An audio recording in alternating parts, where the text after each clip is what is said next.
आपका है synthesis using of gerund and preposition before noun. तो यहाँ पर आपको ये समझना है कि पहले तो यही समझ लेते हैं कि जीरंड क्या होता है, वैसे सबको पता चल गया होगा, है ना, क्योंकि कई बार मैं रिपीट कर चुका हूँ। जीरंड क्या होता है? पहला नंबर तो ये नॉन फाइनाइट वर्ब है ना, क्या है? नॉन फाइनाइट वर्ब है, यानी कि ये वर्ब है बट एक्चुअल में वर्ब की तरह काम नहीं करता है। जो नॉन फाइनाइट वर्ब होता है वो या तो सब्जेक्ट की तरह काम करता है या तो ऑब्जेक्ट की तरह। तो वर्क्स एज अ सब्जेक्ट, या तो सब्जेक्ट की तरह काम करता है और एज एन ऑब्जेक्ट, या तो वो ऑब्जेक्ट की तरह काम करता है। अब इतना सबको पता है सब्जेक्ट क्या होता है, about whom we are saying, about which we are saying something, जिसके बारे में हम कुछ कह रहे हो, वो होता है, क्या होता है? सब्जेक्ट। ऑब्जेक्ट क्या होता है? अभी कल बताया गया था, जो व्हाट मीन्स क्या, who मीन्स किसे। देखिए सब्जेक्ट क्या होता है? जिसके बारे में बात हो रही हो, जिसके बारे में बात होती है, बात कही जाती है, उसे कहते हैं सब्जेक्ट। ऑब्जेक्ट क्या होता है? जो व्हाट मीन्स व्हाट, क्या, एंड whom मीन्स किसे, किससे और किसको, किसे, किससे और किसको का रिप्लाई होता है, का रिप्लाई होता है। ऐसे जनरली आप समझो मोटा मोटा। ऑब्जेक्ट कौन होता है? ऑब्जेक्ट क्या होता है? जो व्हाट मीन्स क्या, whom मीन्स किसे, किससे किसको का रिप्लाई होता है, वो क्या होता है? ऑब्जेक्ट होता है। नॉन फाइनाइट वर्ब में क्या आता है? जीरंड। अच्छा, नॉन फाइनाइट वर्ब क्या होता है बताओ जरा सा? जो सब्जेक्ट और टेंस के अनुसार चेंज ना हो, है ना, जो सब्जेक्ट व टेंस के अनुसार, सब्जेक्ट व टेंस के अनुसार चेंज ना हो, वो क्या होता है आपका? नॉन फाइनाइट वर्ब होता है। इसमें कोई प्रॉब्लम? चलो, तीन चीज आपको समझ में आ गया ना।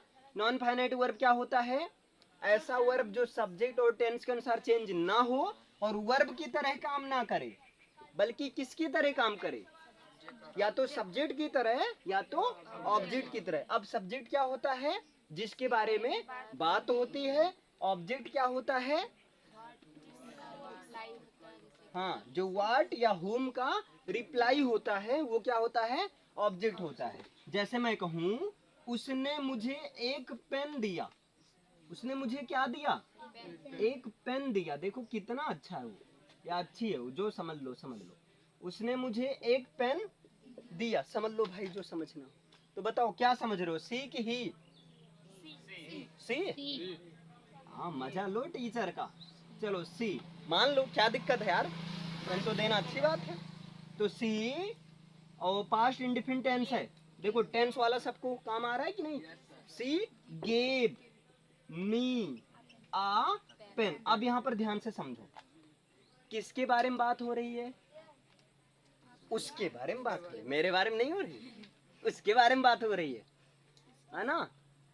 सी के बारे में बात हो रही है, यानी कि ये क्या हो गया आपका? सब्जेक्ट हुआ। सब लोग पहचान तो लोगे ना, ये क्या हुआ आपका? सब्जेक्ट हुआ। अच्छा चलो, उसने किसको एक पेन दिया? मुझको दिया। उसने किसे एक पेन दिया? मुझे दिया। लोग ललचा रहे हो क्या? हा? तो ये जो मी है और ये मुझे या मी, ये क्या है? ऑब्जेक्ट है। उसने मुझे क्या दिया? एक पेन दिया। एक ही पेन दिया, कंजूस है ना थोड़ा सा। उसने मुझे क्या दिया? एक पेन दिया बे। हाँ, एक पैकेट नहीं, एक पेन। तो क्या का रिप्लाई क्या आया? एक पेन ना। तो एक पेन ये भी ऑब्जेक्ट होगा कि नहीं बताओ? हिंदी में एक पेन, इंग्लिश में ए पेन, तो ये भी आपका ऑब्जेक्ट है। समझ में आया? क्लियर है? अब यहाँ पर एक चीज और होता है ऑब्जेक्ट में। ऑब्जेक्ट टू टाइप का होता है, एक डायरेक्ट और एक इनडायरेक्ट। क्लियर है? एक डायरेक्ट और एक इनडायरेक्ट। अब ये जरा से बताओ, समझना, दिमाग लगाना। जिंदा इंसान को इनडायरेक्ट मारोगे या मुर्दा इंसान को इनडायरेक्ट मारोगे? अबे मुर्दा तो वैसे भी मरा है ना, तो उसको डायरेक्ट जला दो, काम खत्म, या दफना दो, व्हाटएवर जो भी है। जो जिंदा इंसान है, मान लो कोई तुम्हारा एकदम परम शत्रु है, तो उसको आप डायरेक्ट मार पाओगे? नहीं, इनडायरेक्ट मारोगे। कहीं जा रहा, गोली से उड़ा दिए, 10 रुपए वाले बंदूक से उड़ा दिए एकदम, है ना, वो बंदूक देखते ही निकल गया। समझ रहे हो? तो मतलब आपने क्या कहा, जिंदा इंसान को हम क्या मारेंगे? डायरेक्ट नहीं बल्कि इनडायरेक्ट। तो ऐसे समझो, ऑब्जेक्ट में जो जीवित हो उसे कहते हैं इनडायरेक्ट ऑब्जेक्ट। याद रहेगा ना? ऑब्जेक्ट में जो लिविंग ऑब्जेक्ट हो, यानी कि जिंदा हो, जीवित हो, कॉन्सेप्ट समझ में आया ना? ऑब्जेक्ट में जो जिंदा हो वो क्या होता है? Indirect object. मुझे, मैं जिंदा ही हूं ना, जिंदा हूं ना, पूरा जिंदा हूं, ठीक है, बस बाल मुर्दा है, नाखून मुर्दा, बाकी तो जिंदा ही हूं। क्लियर? तो ये क्या है आपका? इनडायरेक्ट ऑब्जेक्ट है। और उसने मुझे क्या दिया? एक पेन। तो एक पेन जिंदा है कि मुर्दा है?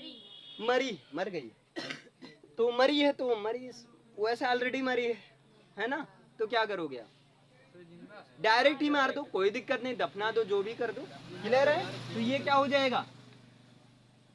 ये आपका है डायरेक्ट ऑब्जेक्ट। मतलब अगर मैं पूछूं ऑब्जेक्ट टू टाइप का होता है, इनडायरेक्ट कैसे पहचानोगे?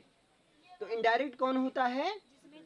जिससे लिविंग का पता चले, है ना, लिविंग का। और डायरेक्ट कौन होता है? Non living. समझ में आया? क्लियर है? ये था आपका बेसिक है, इसके बारे में नॉलेज होना जरूरी है। पता है क्यों जरूरी है? ये मजा अच्छा खासा लेता है, तुम्हारा मजा लेता है, और तुम मजा दिलवाते हो। अबे लो मेरा मजा उड़ाओ, मजाक। और खासकर पता है कौन मजा लेता है? आपका बहुत करीबी। बताऊं कौन? एग्जामिनर, जिसके चक्कर में आप साल भर पढ़ते हो, फिर भी ऐसे दे देगा, इसका पैसिव बनाओ, है ना, ऐसे दे देगा। ध्यान से देखो, सी गेव मी आ पेन, इसका बनाओ पैसिव। अभी कुछ देर में बेसिक कवर कर दे रहा हूँ, कोई दिक्कत नहीं है ना, बाकी सिंथेसिस आते हैं, क्योंकि बेसिक कवर होना बहुत जरूरी रहता है। इसका बनाओ पैसिव। अब बच्चे दिमाग लगाएंगे, ये तो सब्जेक्ट हो गया, ये तो वर्ब हो गया, ये तो ऑब्जेक्ट हो गया। अब क्या करना है? ऑब्जेक्ट को पहले लिखना है। तो कई सारे बच्चे भाई इतना खुफिया दिमाग होता है ना, वैसे लिखते हैं, मी का आई आ पेन, ऑब्जेक्ट पहले हो गया, ऑब्जेक्ट पहले हो गया। इसके बाद में ये गेव है, वर्ब की सेकंड फॉर्म है, तो किस में जाता है? एक ही चीज तो याद करना है भाई, ऑब्जेक्ट को पहले सेकंड फॉर्म वाज या वर के साथ है, थर्ड फॉर्म, यहाँ तो फिक्स है थर्ड फॉर्म, लेकिन वाज या वर में जाता है। आई आप पेन, अच्छा आई के भी अनुसार वाज, आप पेन के भी अनुसार वाज, मतलब वाज वाज मिलकर वर हो गया?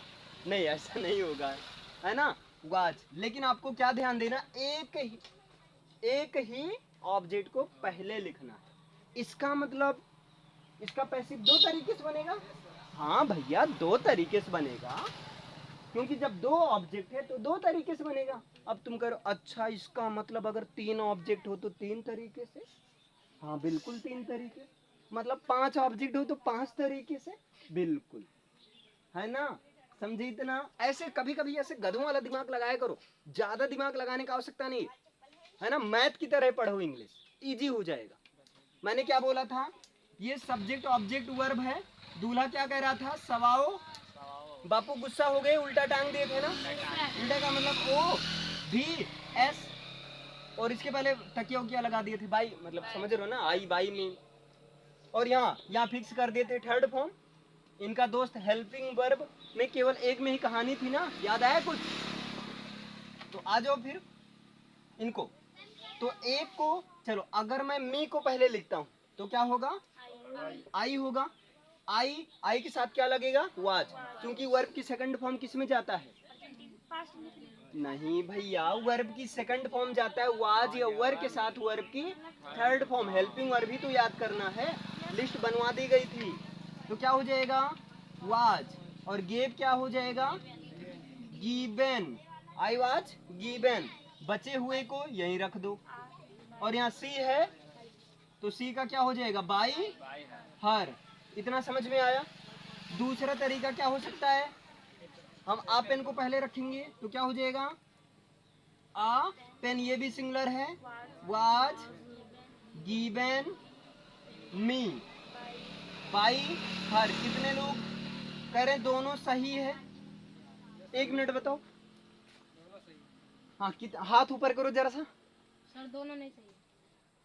कितने लोग कह रहे हैं दोनों नहीं सही है, एक मिनट हाथ ऊपर करो। दोनों सही है। नहीं, कितने लोग कह रहे हैं दोनों नहीं सही है, एक मिनट उठाओ,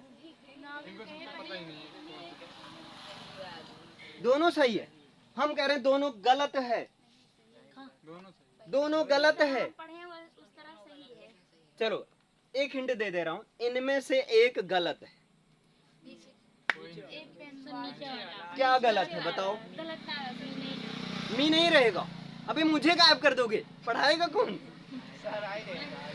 ना ना ना ना, दोनों सही है सर। गलत है, दूसरा वाला गलत है। कैसे कैसे? जो सही कर देगा उसके लिए 100 रुपया इनाम।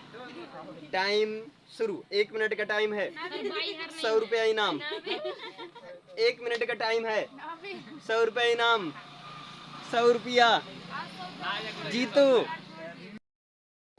ये दूसरा वाला गलत है, इसका जो सही होगा, अब तुमको झटका लगने वाला है। A pen was given to me by her, ये 12th वाले बच्चों को बताया गया था क्लास में, समझे। यहाँ पर टू मी होगा, ये ध्यान देना। कभी कभी एग्जामिनर ऐसे ये वाला चेक करना चाहता है। जनरली रीजन क्या है, देखो कनेक्ट होने के लिए टू का यूज किया जाता है। इसको कुछ देर हटाओ। जब इनडायरेक्ट ऑब्जेक्ट रहता है उसको बीच में रखना है तो वहां उसको टू के साथ लिखा जाता है, आप चेक कर लेना। क्लियर है। अगर डायरेक्ट होता तो कोई दिक्कत नहीं, जैसे यहाँ कहाँ गया, आप पेन तो लिखा ही है, इनडायरेक्ट के साथ में टू लगेगा तो इसका यहाँ पर टू मी होगा, मी नहीं होगा। क्लियर है, ये गलत होगा और ये सही होगा। अच्छा अभी बताइए समझ में आया। तो देखो यहाँ पर ये बेनिफिट है, direct object indirect object. Clear है। तो ये जीरंड की पूरी, अच्छा जीरंड जो होता है ना, और कैसे बनता है, ये ऑब्जेक्ट की तरह तो काम करता है लेकिन ये बनता है वर्ब की फर्स्ट फॉर्म में क्या लगाने से, आईएनजी लगाने से बनता है। और इसका सेंस नानी ने से निकलता है, हाँ नानी ने से निकलता है, या जो इसका सेंस के लिए से भी निकलता है। इसका सेंस और किससे निकलता है, के लिए से भी निकलता है, नानी ने और के लिए से इसका सेंस निकलता है। भाई इसको मिटा दूं, इतना समझ में आया ना, बोलो। तो ऑब्जेक्ट कभी कभी ऐसे होता है, इनडायरेक्ट ऑब्जेक्ट भी दिया रहता है, इनडायरेक्ट डायरेक्ट दोनों साथ में दे देते हैं। अब जैसे देखो इसका सेंस किससे निकलता है, नानी ने से निकलता है। जैसे मैं कहूँ मुझे है ना पढ़ना पसंद है, मुझे पढ़ना पसंद है। एक सेंटेंस मैंने ये लिखा और एक सेंटेंस में लिख दे रहा हूँ, पढ़ना मेरा काम नहीं है ना, पढ़ना मेरा काम है। तो देखो ध्यान से, किसे पसंद है, मुझे, तो ये सब्जेक्ट है ना, तो आई हो गया। मेन वर्ब पसंद है कि पढ़ना, पसंद। मेन वर्ब की तरह काम कौन कर रहा है, पसंद। लेकिन पढ़ना भी तो वर्ब है। एक मिनट, पढ़ना भी तो वर्ब है, लेकिन मुझे क्या पसंद है, क्या पसंद है, क्या का जवाब क्या आ रहा है। लेकिन पढ़ना काम है, लेकिन यूज किसकी तरह किया जा रहा है, ऑब्जेक्ट की तरह। भाई पंगा हो गया है ना। पढ़ना एक्चुअल में क्या है, काम है, लेकिन यहाँ पर किसकी तरह यूज किया जा रहा है, ऑब्जेक्ट की तरह। तो इसका मतलब अगर हम काम की तरह यूज कर रहे हैं तो आप कहोगे I read, I like study. लेकिन ग्रामर कह रहे हैं बच्चा गलत है। तो हम ग्रामर दादा से पूछे भैया बताओ कहाँ है, तो कह रहे हैं देखो काम तो है, लेकिन जब सब्जेक्ट ऑब्जेक्ट की तरह काम कर रहा हो, उसको सब्जेक्ट ऑब्जेक्ट की तरह काम करवाने के लिए दो रूल है। एक तो उसमें आईएनजी लगा दो और उसका नाम रख दो जीरंड। और एक उसके पहले टू लगा दो, उसका नाम रख दो इन्फिनिटिव।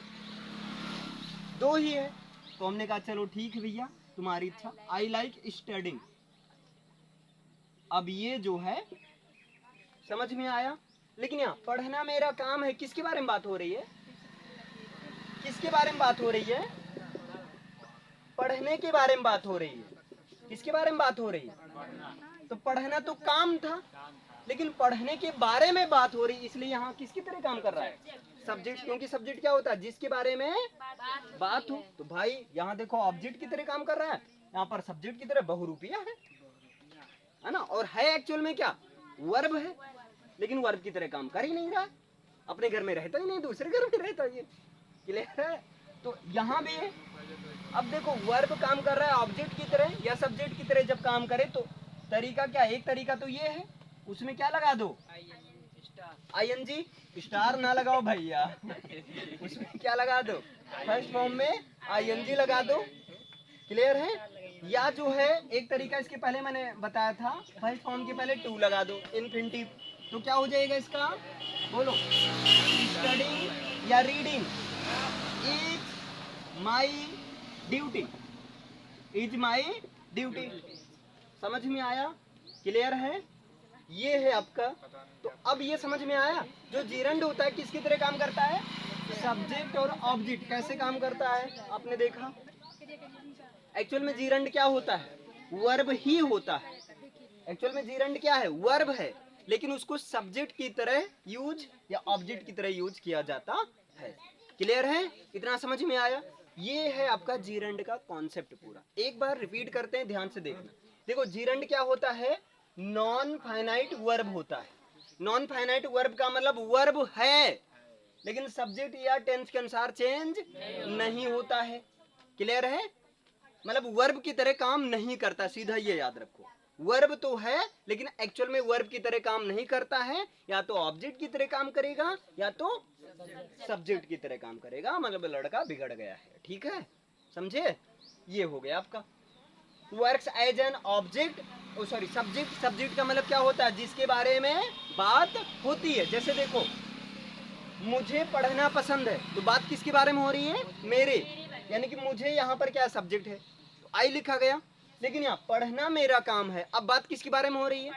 पढ़ने के बारे में बात हो रही है। लेकिन पढ़ना तो काम था, पढ़ना तो वर्ब है, लेकिन वर्ब को वर्ब की तरह नहीं बल्कि सब्जेक्ट की तरह यूज किया गया। इसलिए भैया जेरंड इसीलिए है। वो कहता है अरे जिंदाबाद, हम आईएनजी लगाओ, बनाओ आराम से, है ना। स्टडिंग या reading is my duty, is my hobby, is my work.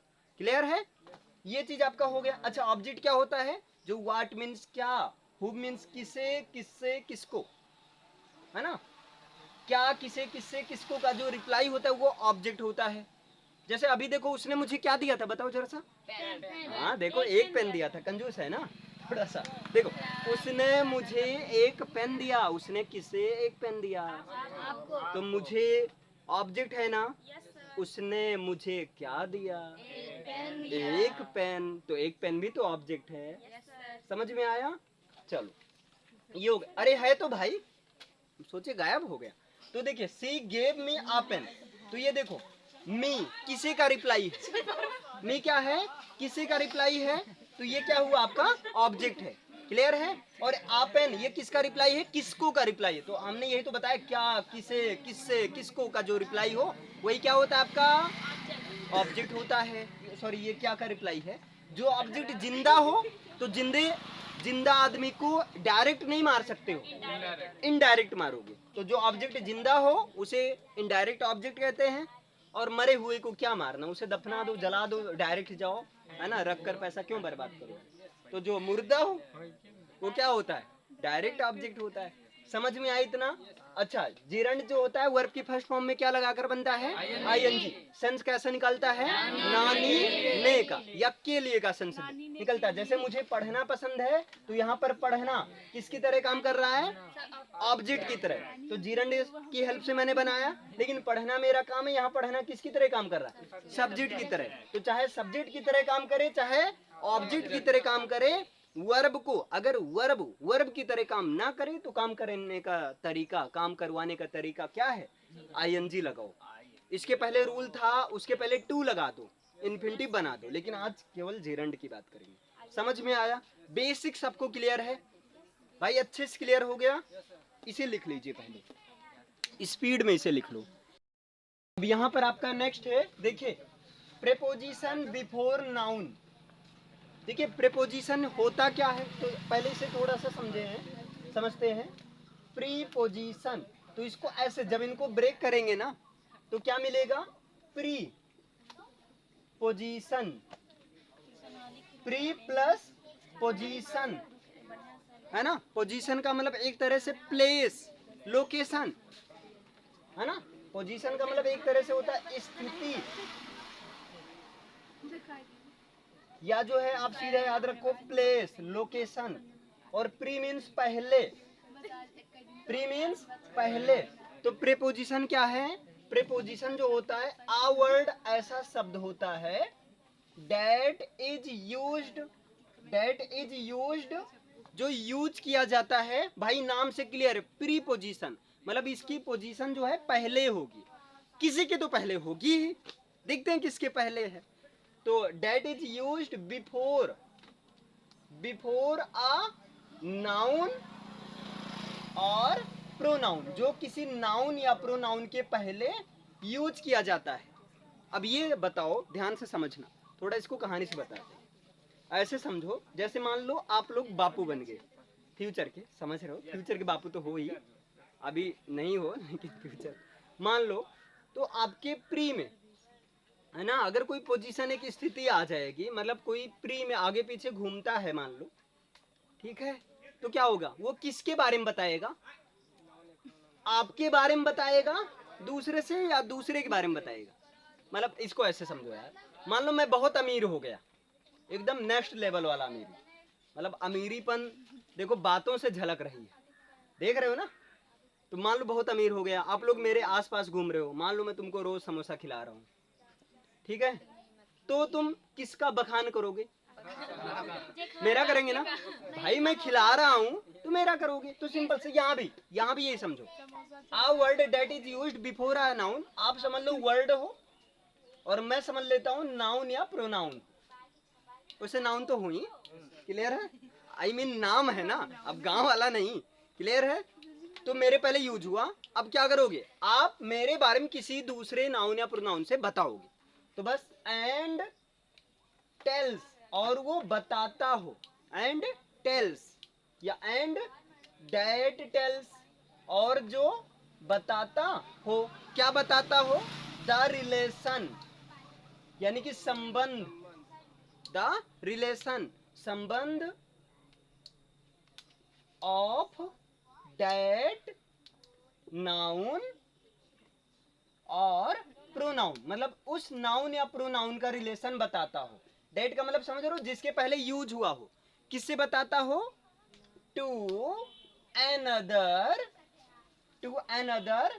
Noun और प्रोनाउन, किसी दूसरे नाउन या प्रोनाउन से बताता हो। मतलब ऐसे समझो, प्रेपोजिशन क्या है? आ वर्ड ऐसा शब्द दैट इज यूज्ड, जिनको यूज किया जाता है बिफोर अ नाउन और प्रोनाउन, जिनको किसी नाउन या प्रोनाउन के पहले यूज किया जाता है। अब ये शब्द करेगा क्या?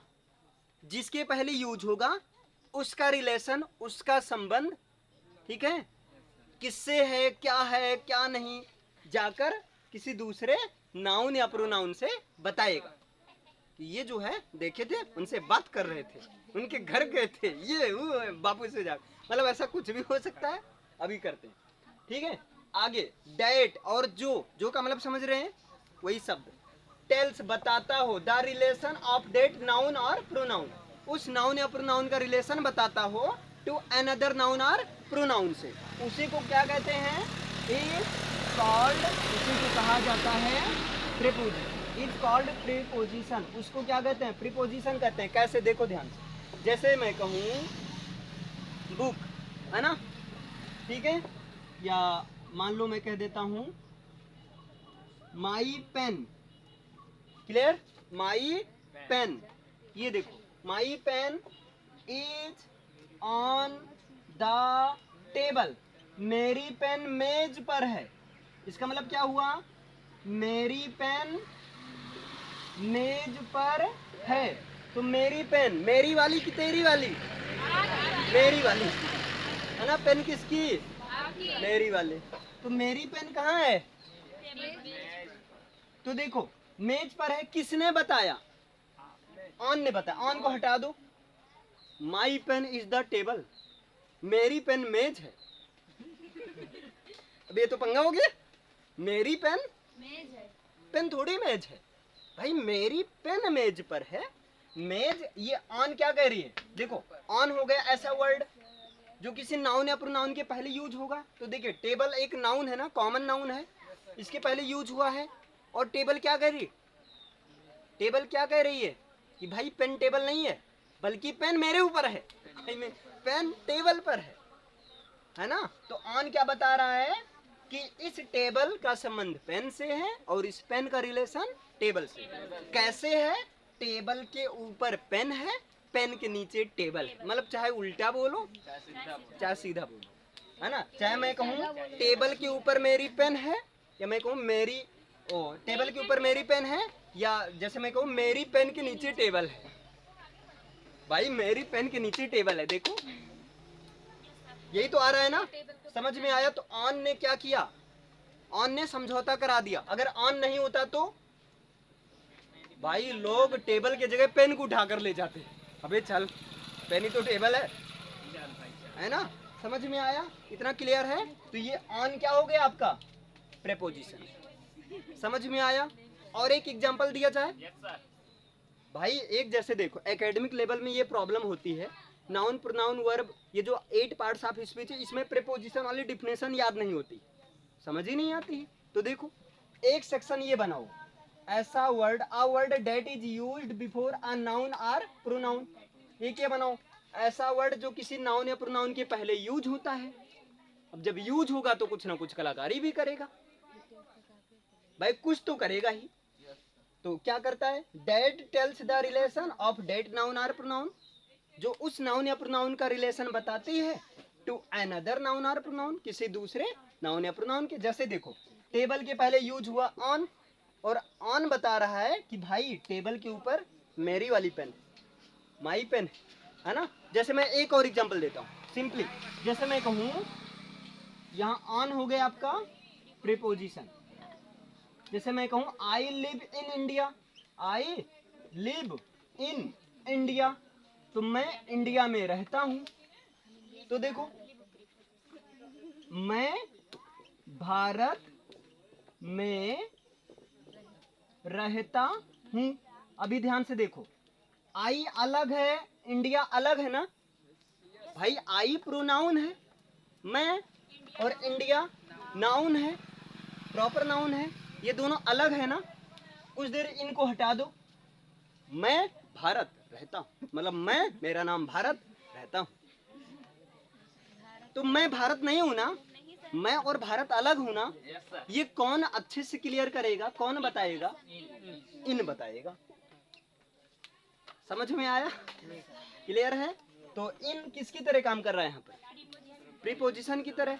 मेरा कुछ तो नाम होगा ना, या बिना नाम का हूं?